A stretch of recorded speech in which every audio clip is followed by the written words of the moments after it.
Hidrojen, helyum, lityum, berilyum, bor, karbon, azot, oksijen, flor,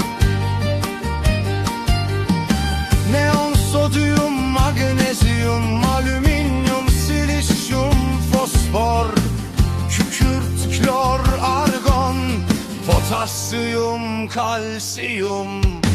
Hidrojen, helyum,